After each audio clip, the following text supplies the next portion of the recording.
Sandiwara di tempat kerja hari-hari pun huru hara sibuk mengejar cita-cita benda penting jangan dilupa. Sandiwara Okey, dia tak free ya. Okey. Tak free call. Oh, okey macam ni cik. Okey, ini sebenarnya projek yang kelima kita dan projek ini bernilai lebih 50.56 juta RM6. Wow. Banyak tu.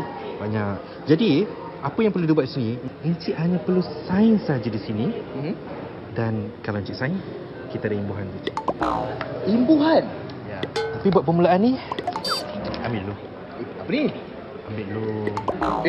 Ayalah. Aish. Apa ni? Ambil. Ambil.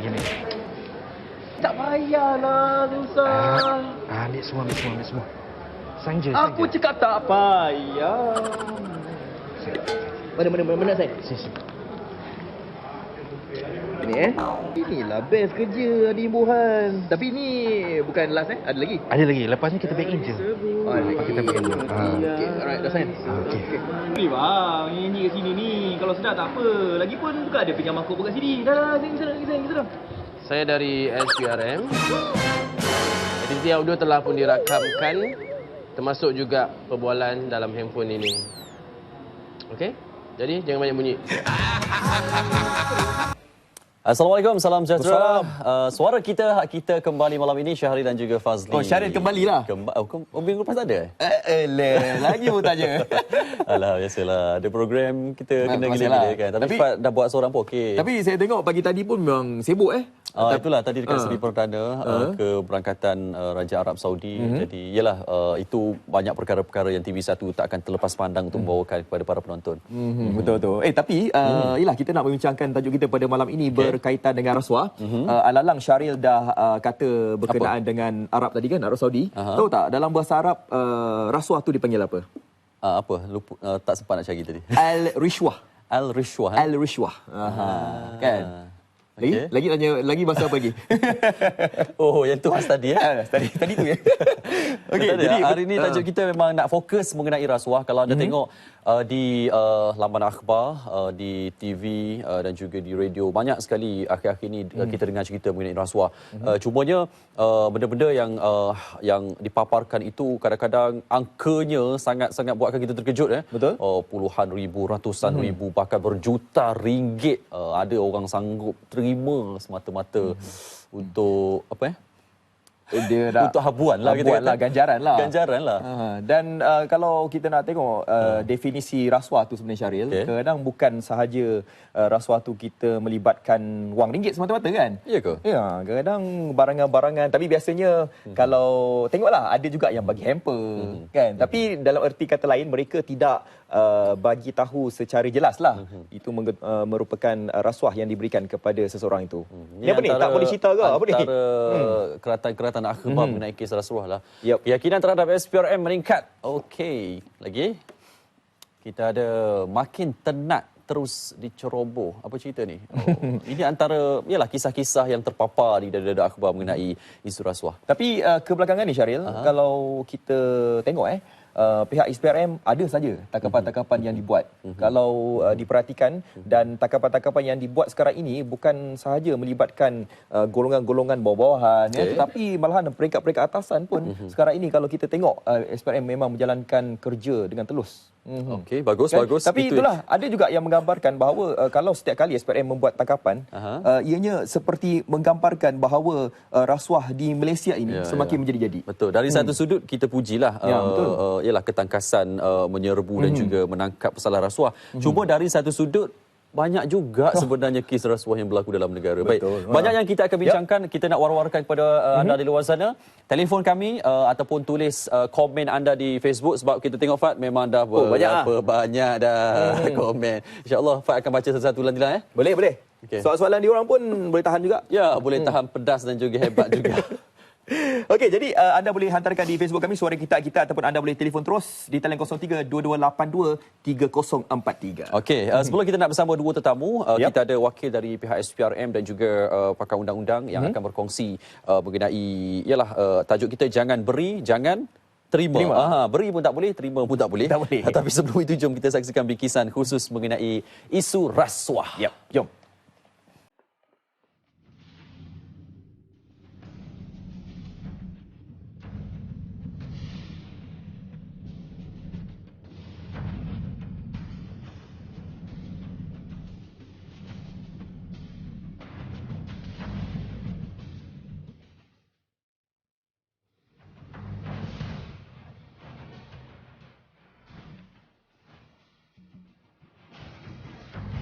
Bekas KSU, anak didakwa terima rasuah. Salah guna kad kredit korporat. Penolong jurutera JKR didakwa minta terima rasuah. Pegawai songlap RM720,000 dicekup SPRM. Rampasan kes rasuah terbesar RM114 juta di Sabah. Rasuah dan salah guna kuasa bukanlah sesuatu yang baru di negara kita. Isu ini semakin meruncing apabila kebelakangan ini banyak kes mengenainya dilaporkan dan ia menjadi lebih kronik apabila setiap laporan tersebut membawa kepada penahanan dan penangkapan individu dari pelbagai lapisan yang menjentik rasa kebimbangan masyarakat kepada masalah ini. Lebih mengejutkan, penglibatan individu yang bergelar VVIP menjadikan gejala rasuah ini kes jenayah berprofil tinggi seolah-olah mencerminkan integriti di kalangan individu ini semakin terhakis. Persoalannya, apakah punca yang mendorong berlakunya rasuah dan salah guna kuasa ini? Apakah yang perlu kita lakukan bagi menangani masalah ini? Adakah hukuman bagi pelaku dan penerima rasuah gagal memberi kesedaran kepada masyarakat? Mampukah undang-undang yang dilaksanakan menemui titik penyelesaian bagi menangani isu ini? Mentaliti masyarakat di Malaysia juga sebenarnya menjadi punca rasuah terus berlaku. Ini berikutan sikap tidak mahu terlibat secara langsung dengan jenayah tersebut, seperti tidak melaporkan kegiatan rasuah yang diketahui kepada pihak berwajib.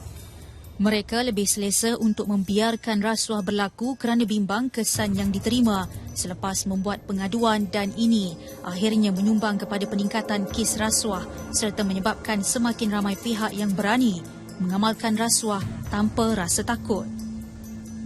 Jenayah rasuah jika tidak dibendung akan menjadi ancaman kepada imej tanah air secara tidak langsung mengakibatkan lebih banyak masalah sosial berlaku.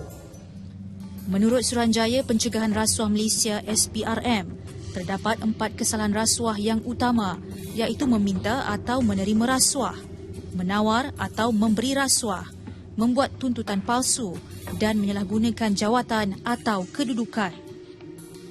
SPRM atau dahulunya dikenali sebagai Badan Pencegah Rasuah BPR berperanan membantu kerajaan dalam menyelesaikan kes-kes rasuah. Mereka akan menyiasat kes-kes ini tanpa mengira status, fahaman politik maupun agama dan keturunan. Siasatan dan penguatkuasaan undang-undang perlu dipergiatkan lagi agar masyarakat sedar betapa bahaya dan serius masalah rasuah jika tidak dibanteras dan dibendung untuk keselamatan negara. Faktor-faktor yang menyebabkan rasuah dalam kalangan pegawai kerajaan dan pegawai swasta perlulah dikesan lebih awal supaya langkah-langkah yang lebih efektif dapat dilakukan dan diambil untuk membendung gejala tersebut. Pendedahan awal tentang bahayanya gejala rasuah sejak di bangku sekolah lagi merupakan langkah yang bijak bagi menangani isu ini. Ibu bapa perlu menjadi teladan baik dengan bersikap jujur dan menjauhi dari amalan rasuah yang keji ini. Jika setiap individu memainkan peranan dengan mengelakkan diri daripada mengambil rasuah, pasti masalah ini dapat ditangani. Semoga dengan ketegasan undang-undang yang dikenakan kepada pesalah rasuah mampu memberi kesedaran kepada masyarakat yang lain supaya tidak terlibat dengan gejala ini. Ya, itu dia bingkisan Jangan Beri, Jangan Terima. Kami bawakan tajuk berkenaan dengan isu rasuah pada malam ini. Bukannya apa, sebab kita nak anda semua fahami pengertian rasuah itu.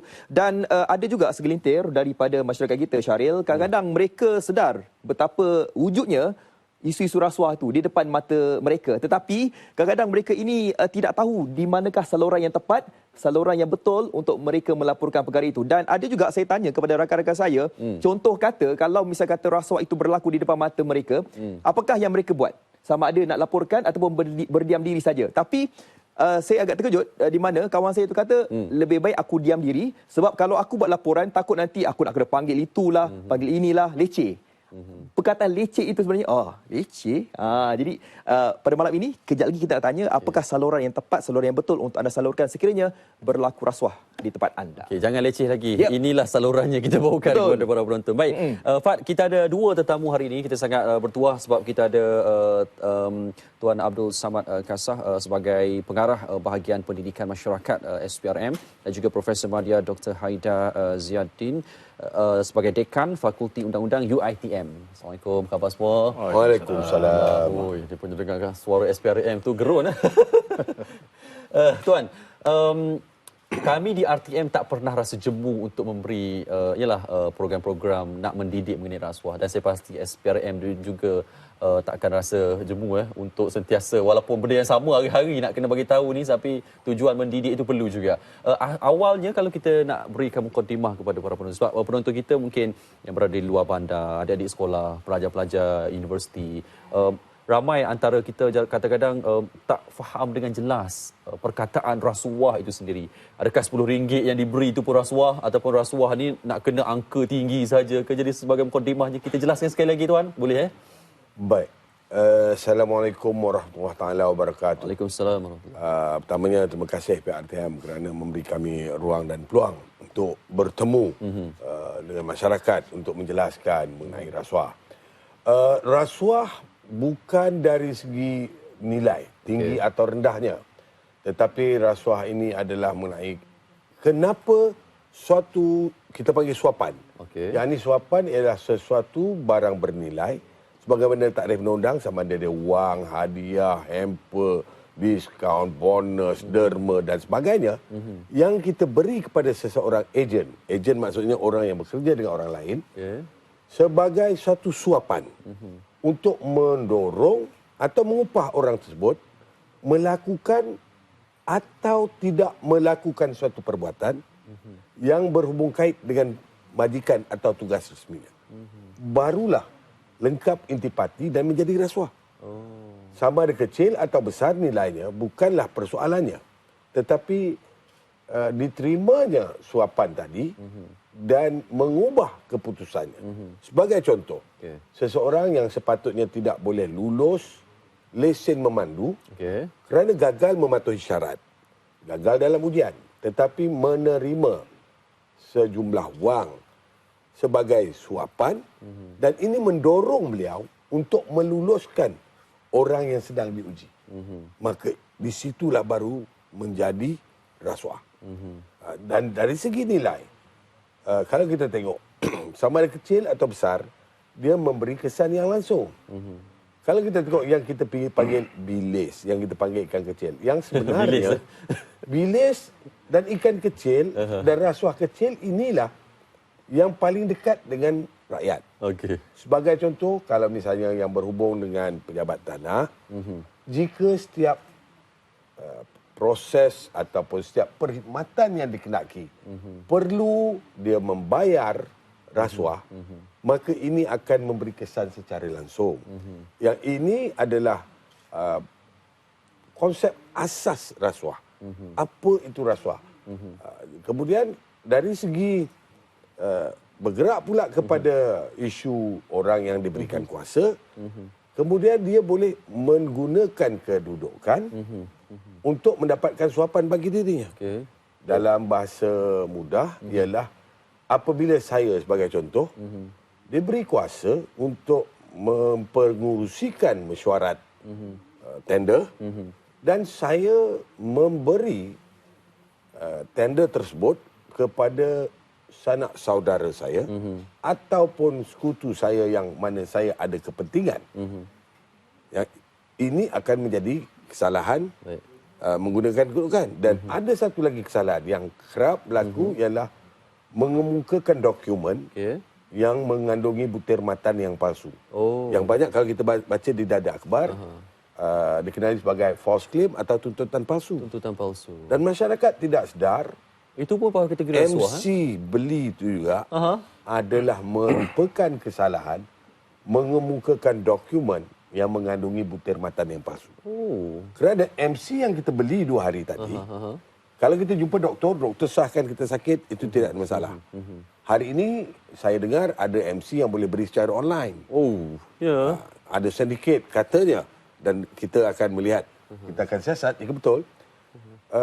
Baru-baru ini ada doktor yang menjual. Betul. Jadi tidak mustahil. Jadi kalau kita tengok, walaupun MC tersebut kita lihat apalah sangat nilainya. Tapi ingat, 2 hari MC yang kita submit kepada jabatan, bermakna kita telah memperdaya majikan kita. Dan 2 hari gaji kita tadi adalah merupakan jumlah wang yang kerugian oleh kerana kita perdaya. Itu jika MC. Bagaimana jika tuntutan yang melibatkan kerja yang lebih besar? Ya, betul. Mengesahkan bangunan telah siap, mengesahkan pembekalan telah buat. Dan walaupun kecil-kecil, tetapi jika perkara ini berlaku keterusan, ibarat kebocoran. Tayar kita jarang bocornya bayar penumbuk.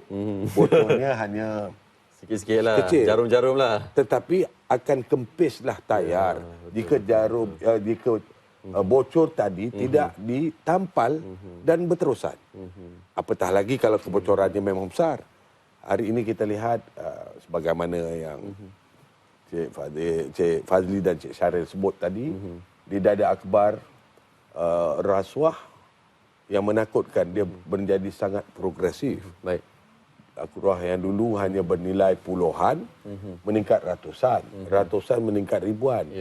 Sekarang bukan setakat sebut juta, malahan menyebut kepada puluhan juta dan telah mencecah ratusan juta. Dahsyat. Isu rasuah adalah maknanya apabila kita lihat isu masyarakat, isu yang sangat dekat dengan semua orang. Okey.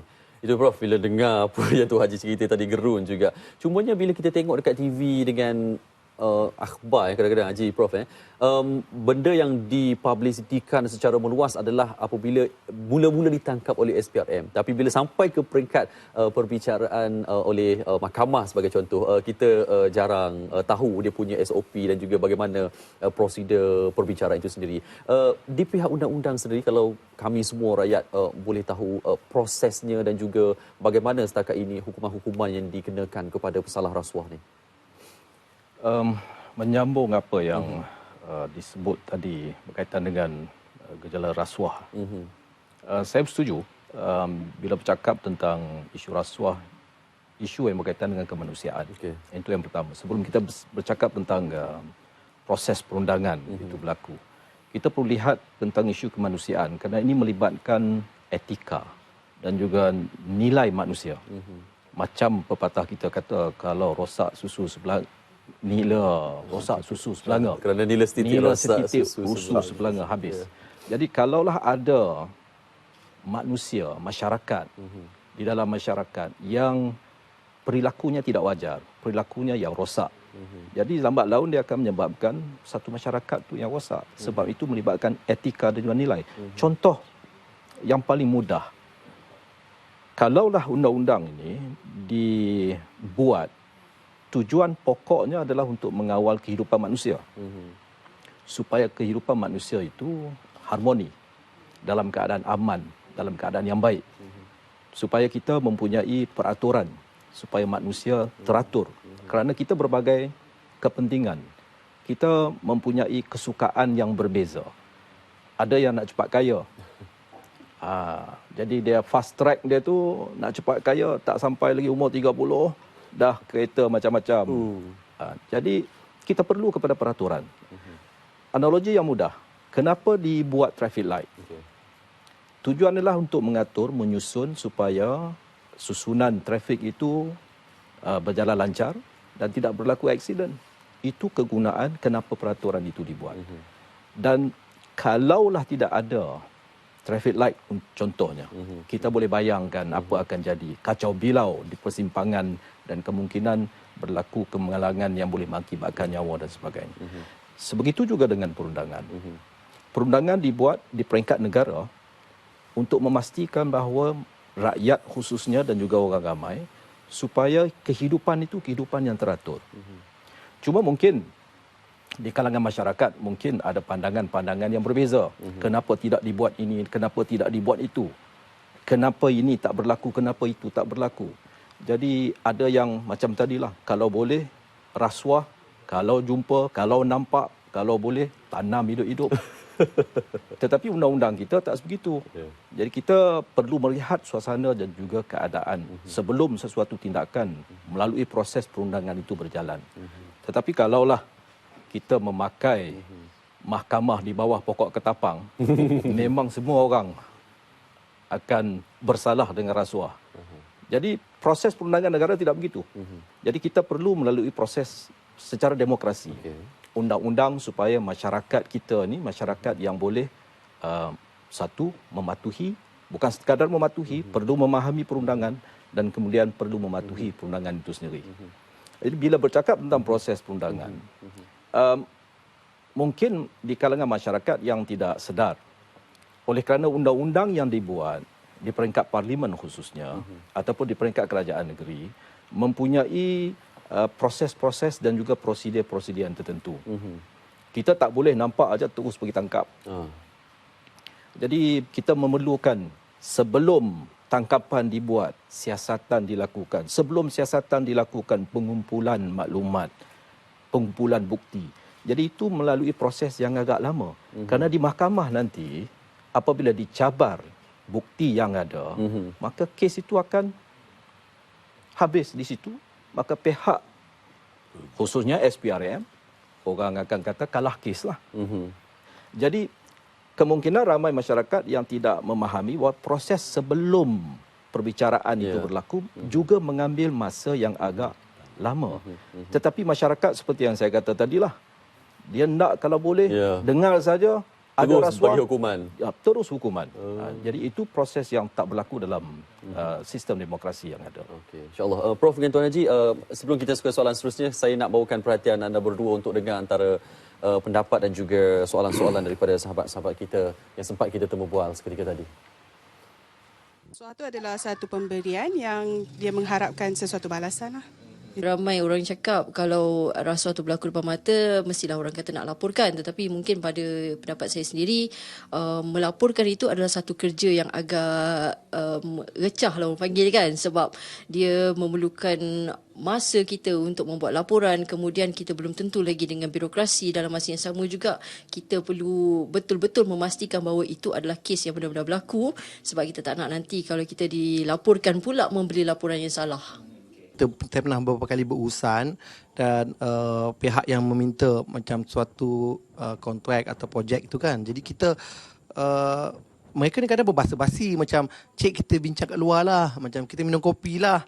Macam tu. Jadi kita kena ada kekuatan sendirilah. Dan saya ada pengalaman di satu masa itu saya dihubungi ditemui oleh kontraktor di luar daripada pejabat dan dia memberi satu sampul surat yang mengandungi wang tunai lah sedikit dengan tujuan untuk mempengaruhi untuk dapat satu projek membekal. Dan apa yang saya buat waktu itu ialah saya pergi mengejarnya semula untuk memulangkan. Sebab kadang-kadang ada kejadian yang kita tak boleh terus melapor sebab dia berlaku dengan sangat cepat dan sukar untuk dibuktikan. So lebih baik kita menolak dan menyatakan sikap kita, iaitu katakan tidak kepada rasuah. Rasuah tu macam contohnya imbuhan ke, hadiah ke dalam bentuk wang ringgit ataupun dalam bentuk sesuatu yang bagilah macam hadiah. Pegawai-pegawai kanan, pegawai-pegawai tertinggi misalnya atau agensi-agensi yang terlibat, yang dekat berpotensi untuk memberi dan menerima rasuah, pegawai-pegawai yang berkaitan. Misalnya, mereka boleh bercakap, mereka biasa mendengar bahawa rasuah itu salah dan sebagainya, tapi bila mereka terlibat dalam kedudukan memberi dan menerima, mereka melakukannya tanpa rasa bersalah. Jadi, usaha-usaha membentuk persepsi dan kepercayaan serta keyakinan bahawa perlakuan rasuah itu salah perlu ditingkatkan. Ya, itu dia pandangan orang ramai berkenaan dengan apa yang kita bincangkan pada hari ini, isu berkenaan dengan rasuah. Sebelum saya pas ke Syaril, jom kita tengok di tengok Facebook. satu dulu. Ini antara yang mereka komen, datang daripada Harry CL, kata kita kena kaji dulu penyebabnya kenapa orang tu ambil rasuah. Gaji tak cukup makan. Kurang tahu akibatnya bila terima duit rasuah, hukum dunia didahulukan. Sebab apa? Sebab boleh dijamin dan hukum akhirat tidak jadi keutamaan kerana tak nampak neraka katanya. Okey, renung-renung kalah. Okey, daripada Pen Mas HQ, SPRM menjalankan tugas berdasarkan aduan dan tidak berat sebelah. Tetapi kenapa masih ada lagi persepsi negatif di mana keyboard warrior sengaja tidak mendapatkan maklumat yang tepat, seolah-olah seronok untuk menceboh. Kenapa minda kelas ini berleluasa? Willik Nash, rasuah tidak akan berakhir sekiranya setiap individu tidak insaf untuk melakukannya. Rasuah bukan rakyat akar umbi, tetapi rasuah cenderung dilakukan oleh pihak pegawai atasan. Saya ada satu soalan yang dibangkitkan di sini, datang daripada Mirza Syafs Mini, kata dekat sini, yang bagi rasuah kenapa tak didakwa? Ini jadi tanda tanya. Sepatutnya siasat dua-dua sekali baru gejala rasuah boleh dibenteras. Selagi pemberi tak didakwa, selagi itulah penerima jadi mangsa. Jadi Mirza mempersoalkan yang bagi rasuah kenapa tidak didakwa. Soalannya, jawapannya akan dijawab oleh tetamu kita sebentar lagi selepas kita berehat seketika. Kembali bersama kami dalam suara kita, tajuk kita jangan beri jangan terima. Tadi Fad ada gantung satu soalan mengenai isu pemberi rasuah. Saya terus saja nak tanya Haji lah kan, kadang-kadang banyak dilaporkan isu ataupun tangkapan kepada mereka yang menerima rasuah, yang memberi ini jangan-jangan pula kita dengar. Haji nak komen macam mana tu? Baik, kita kena melihat juga semula kepada proses perundangan dan sistem keadilan dan secara siasatan. Dalam kes rasuah, dia kes yang melibatkan dua pihak, pemberi dan penerima. Mustahil kita dapat menuduh pemberi dan penerima rasuah kerana siapakah yang akan membuktikan bahawa permintaan tadi adalah yang melibatkan pembayaran rasuah. Dalam prinsip undang-undang dia ada actus reus dan mens rea. Perbuatan adalah transaksi wang tersebut di antara pemberi dan penerima. Tetapi mens rea yang perlu dibuktikan untuk apa? Atas niat apa wang tersebut diberikan? Berbalik kepada soalan tadi, kenapa SPRM tidak menyiasat dan mengambil tindakan terhadap pemberi? Bukan tidak ada. Sebenarnya ada. Tetapi bilangannya sangat rendah.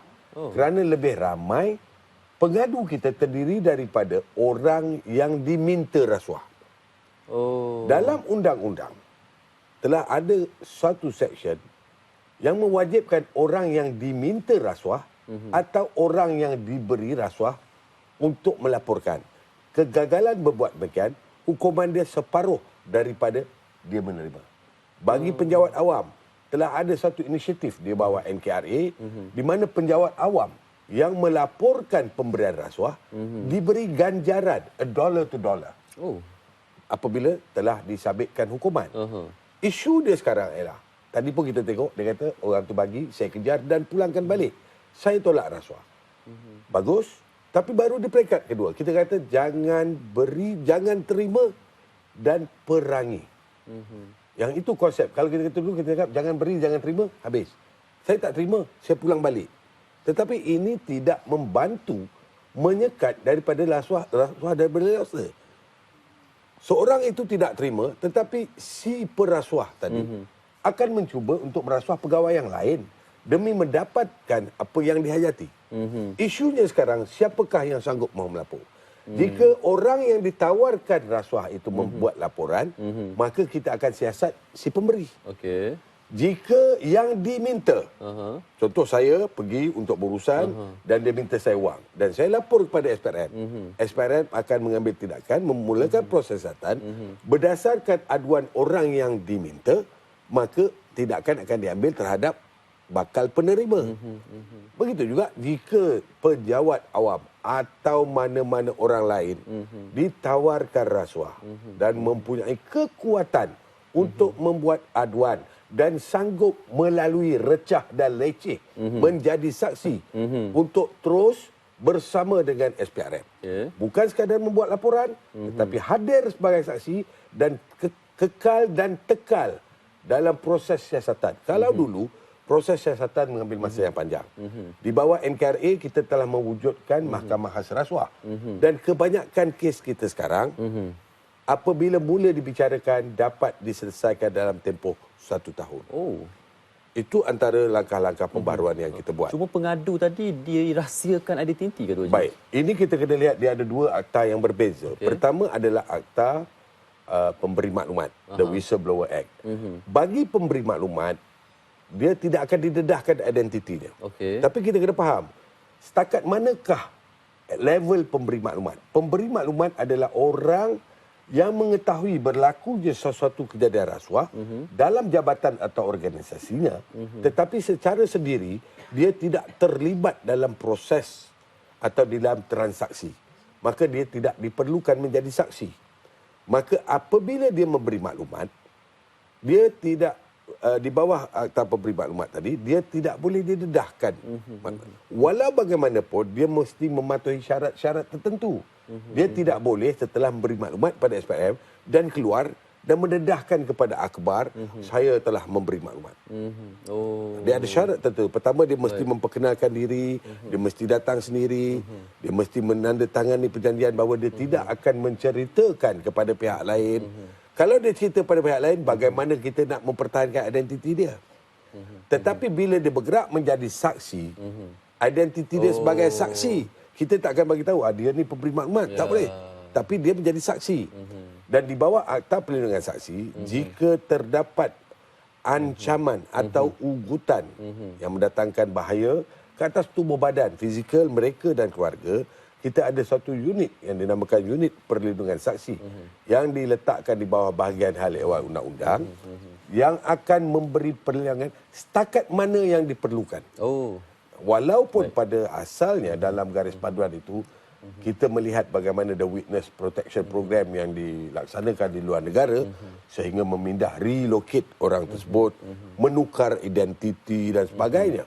Itu apabila ekstrim. Tapi kita tahu negara kita sangat kecil dan orang Melayu tak dapat balik kampung raya menangis. Dia raya bukan kata mesti raya Melayu je, raya Cina, raya India dia balik kampung. Jadi itu maknanya sangat ekstrim.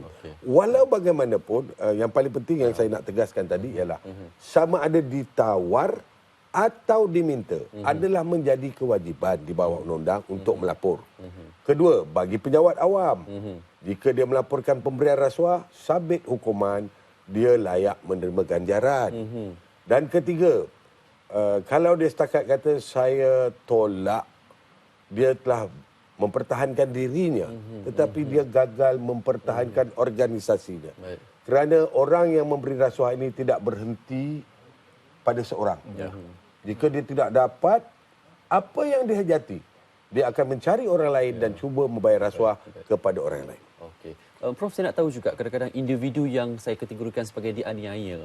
Kadang-kadang ialah individu yang berpengaruh tetapi ada orang fitnah, buat aduan dan apabila ditangkap oleh SPRM maka reputasinya akan jatuh terus merudum. Dari sudut itu apa yang boleh kita kongsikan hak-hak orang yang mungkin dianiaya, sebab sebelum disabitkan kesalahan oleh mahkamah ia tidak diisytiharkan sebagai penerima rasuah lagi sebenarnya.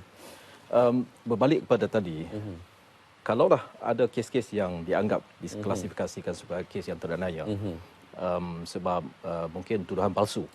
Sebab itulah saya katakan tadi itu, proses sebelum kita bawa kes ke mahkamah, siasatan itu kita akan buat siasatan untuk menentukan sama ada aduan itu benar ataupun palsu. Siasatan peringkat aduan dulu. Di peringkat aduan lagi akan dijalankan.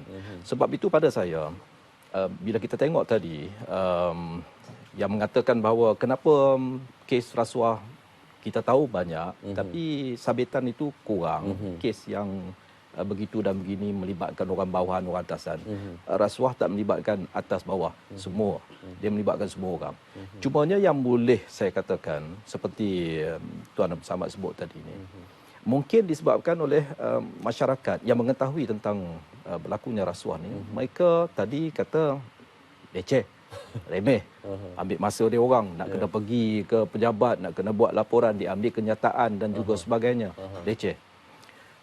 Pada saya berbalik kepada kita rasa tanggungjawab. Sebab itu saya katakan tadi etika dan juga nilai masyarakat. Kalau kita sebagai masyarakat yang bertanggungjawab, kebersamaan di dalam masyarakat untuk kepentingan negara, kita perlu mengambil inisiatif tersebut. Dan kita perlu menaruh kepercayaan kepada agensi yang diberikan amanah oleh negara untuk mengatasi perkara-perkara tersebut, seperti SPRM. Jadi kalaulah masyarakat tidak menaruh kepercayaan, tidak mempercayai bahawa SPRM ni pun pakat sudah aja, dia orang ni selindung, letak bawah kapet, fail berabuk. Maka itu yang menyebabkan tanggapan-tanggapan dan persepsi yang negatif terhadap agensi-agensi yang menguatkuasakan ni. Berbalik kepada yang disebut oleh Tuan dan Bersahabat tadi itu, saksi. Sememangnya kita mempunyai perundangan, iaitu Akta Perlindungan Saksi. Di situ kalau difahamkan kepada masyarakat, kalau dibuat satu inisiatif supaya masyarakat memahami betapa dalam perundangan negara kita ni ada undang-undang yang kita lindungi saksi. Seperti yang disebutkan tu. Kalaulah sehingga untuk kita pindahkan dia ke tempat yang lain, tukar identiti, tukar semua tukar, orang pun kita boleh tukar. Tapi laki-laki tak boleh jadi perempuan lah. Itu pun kita boleh buat. Tetapi dalam negara kita ni sebab kita kecil. Kalau nak ikut USA, bolehlah daripada North kita pindah pergi ke South. Kalau kita ni daripada Perlis pergi ke Johor, dekat je orang tahu. Dan juga sebagainya. Tetapi akta yang ada tu sudah mantap dan memadai untuk memberi keyakinan kepada masyarakat supaya mereka terlibat dalam hal-hal untuk mendedahkan perkara-perkara yang melibatkan rasuah ni. Okey, baik. Prof dan Tuan Haji, sekejap. Lama pemanggil kita tunggu. Mungkin nak tanya satu soalan kepada tuan berdua. Hello, Assalamualaikum. Assalamualaikum. Waalaikumsalam warahmatullahi. Haji Syamsuddin dari Perak, ya? Ya. Okey, silakan Haji secara ringkas soalannya. Ya. Saya pertama sekali, saya nak mengucapkan tahniah kepada SPRM. Bukan BPR, SPRM. Ingat. Sebab apa? Sekarang mereka dah bertindak yang besar. Dulu kecil je. Sekarang teruskan. Yang kedua, saya nak buat cadangan. Kita boleh tulis di kedai. Jangan merokok. Pegawai keluar. Tulis itu. Rasuah haram di pejabat. Habis itu. Bukan susah. Mudah. Kalau tak boleh tulis, saya tulis. Itu tak salah. Susah. Ini dia. Jadi, mungkin orang nampak terus. Itu satu. Kita pandai buat. Jangan berokok. Jangan kotak rokok. Kasih kanser. Tulis situ. Dua pejabat. Sabar je. Rasuah haram. Habis itu. Besar-besar. Itu cadangan saya. Baik. Terima kasih Haji. Sabar Haji, marah Haji. Haram rasuah katanya. Saya tertarik dan saya amat menyokong kenyataan Tuan Haji Syamsuddin. Terima kasih kata kepercayaan yang diberi pada SPRM. Kerana berbalik kepada nilai, berbalik kepada etika, berbalik kepada maruah. Kita mahu kalau boleh, sebagaimana jijiknya kita kepada perkara-perkara yang diharamkan oleh agama, tanpa prejudis kepada bangsa-bangsa penganut agama lain, bagaimana jijiknya orang Melayu terhadap babi. Dia sangat jijik pada, walaupun yang sambil dia minum arak, jika dia nampak babi dia jijik. Sedangkan takrif haram arak dan babi sama. Tidak maknanya yang kotor yang bersih. Tetapi begitu juga apabila kita cakap tentang rasuah, dia tidak ada timbul perasaan jijik sebagaimana jijiknya terhadap najis. Yang pertama. Yang kedua, saya nak sentuh sikit tentang tadi mengenai isu yang Cik Syaril sebut mengenai defamation, mengenai penganiayaan. Oleh kerana itu, kalau kita lihat proses siasatan SPRM itu kadang-kadang mengambil masa yang panjang. Dan oleh kerana itu kita tidak mahu ada berlaku, sebab isu rasuah ini kadang-kadang kita boleh menggunakan tomahan untuk menjatuhkan orang. Sebab itu kita perlu meneliti dan mengumpul bukti yang mencukupi. Sebab itu saya sentuh tadi intipati kesalahan tadi, memberi suatu suapan sebagai upah atau dorongan seseorang itu melakukan atau tidak melakukan suatu perbuatan yang ada hubung kait dengan majikan. Kedua, kalau kita tengok bagaimana jika benar seseorang itu dianiaya.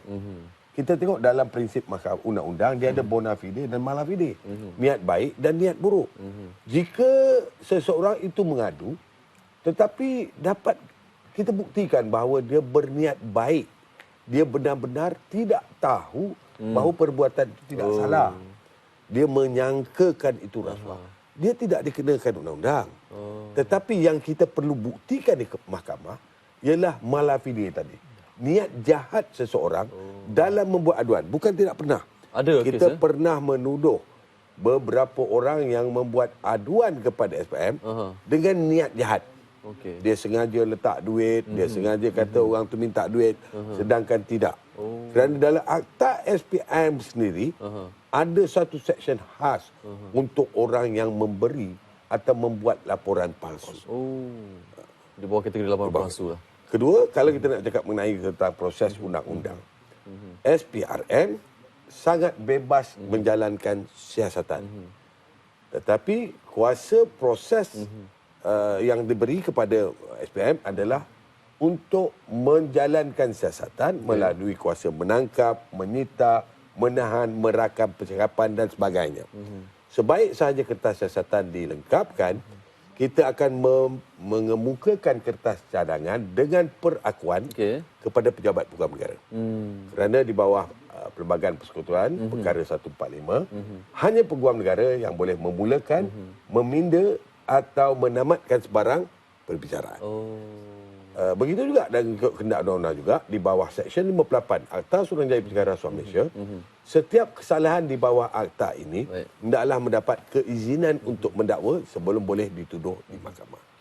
So inilah proses-prosesnya tadi. Begitu juga kalau kita tengok lanjutan dari proses setelah mendapat persetujuan untuk kerja mendakwa, kita pergi pada proses pembicaraan.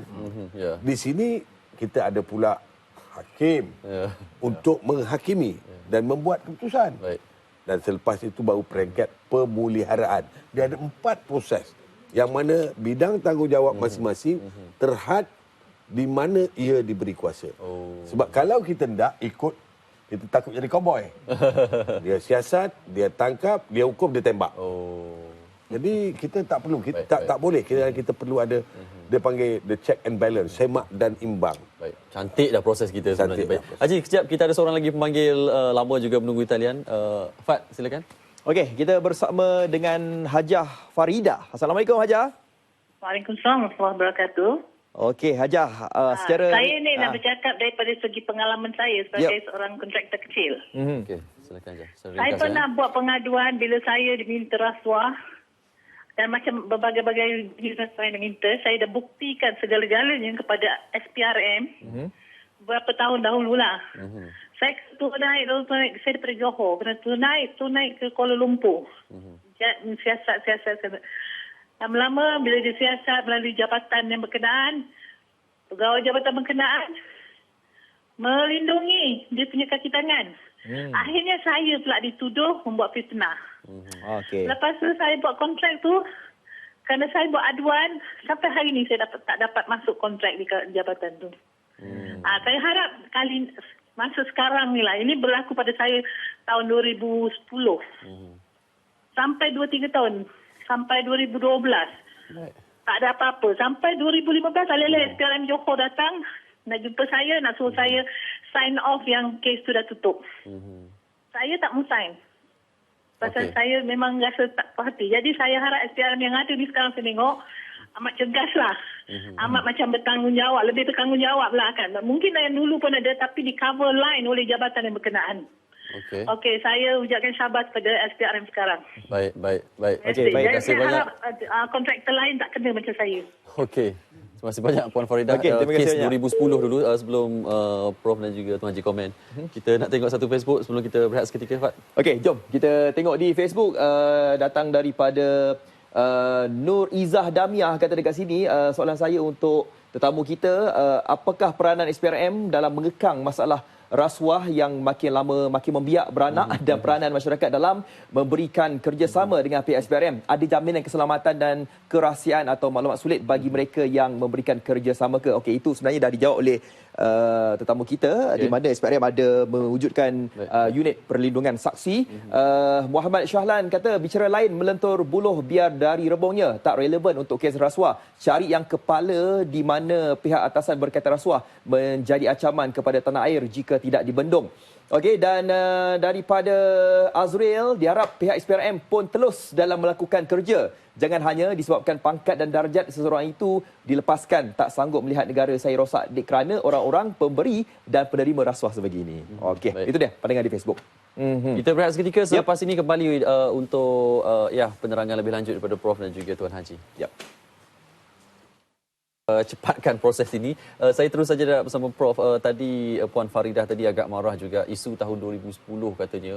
Mungkin dari sudut pemahaman Puan Faridah tadi, apa yang Prof boleh rungkai sedikit?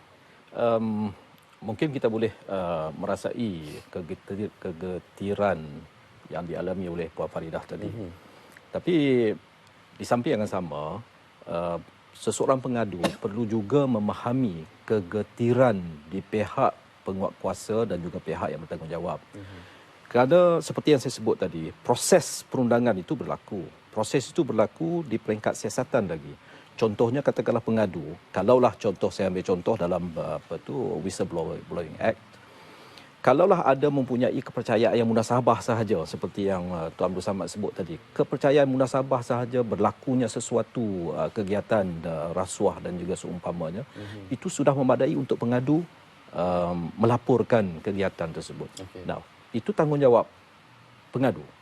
Tanggungjawab di pihak penguatkuasa pula untuk menilai sama ada tahap pengaduan itu tahap kebolehpercayaan. Kebolehpercayaan ini bukan berdasarkan pada sentimen.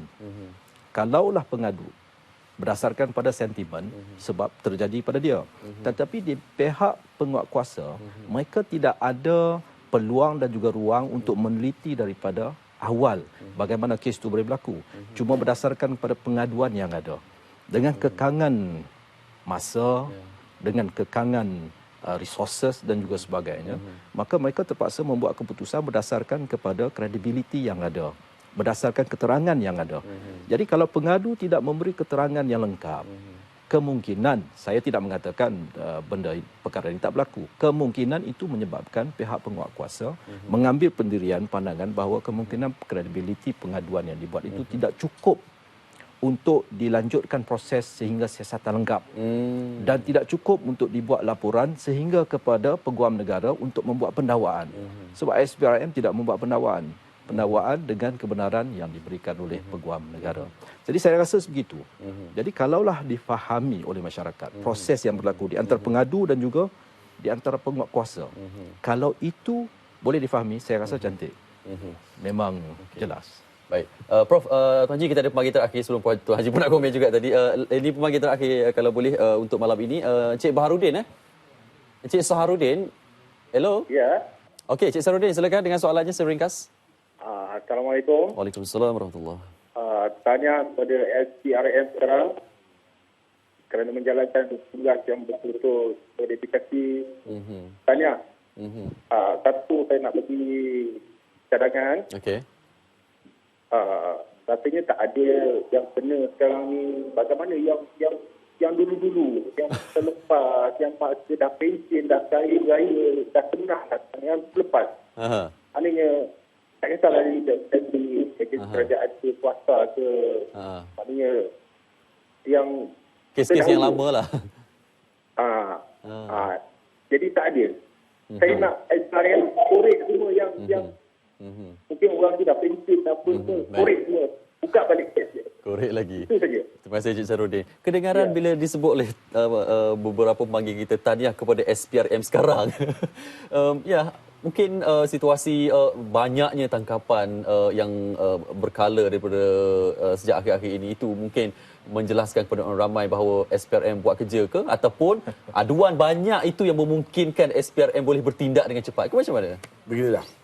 Sebagaimana kalau misalnya kita lihat SPRM telah memulakan gerakan transformasinya beberapa tahun yang lepas. Kita telah lama kalau misalnya menyanyi, kita ada satu lagu yang kita nyanyi sekarang ni, Berhenti Mengharap, macam lagu yang Indonesia.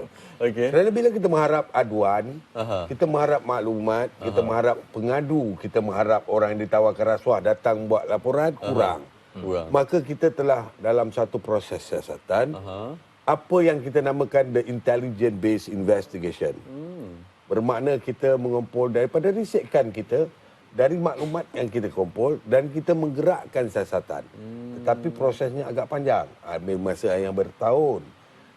Kalau kita lihat kebelakangan ini, siasatan-siasatan yang membongkar banyak-banyak benda ini, terutama banyak-banyaknya benda yang terkumpul oleh pihak tertentu itu, adalah berdasarkan kepada intelligence based investigation yang kita dah berhenti mengharap daripada aduan orang ramai. Jadi, kenapa nampak tiba-tiba timbul? Sebab dalam proses transformasi itu, kita dah mula daripada sejak tahun 2011 dan kerja-kerja itu telah dibuat dan siasatan itu telah satu persatu telah siap.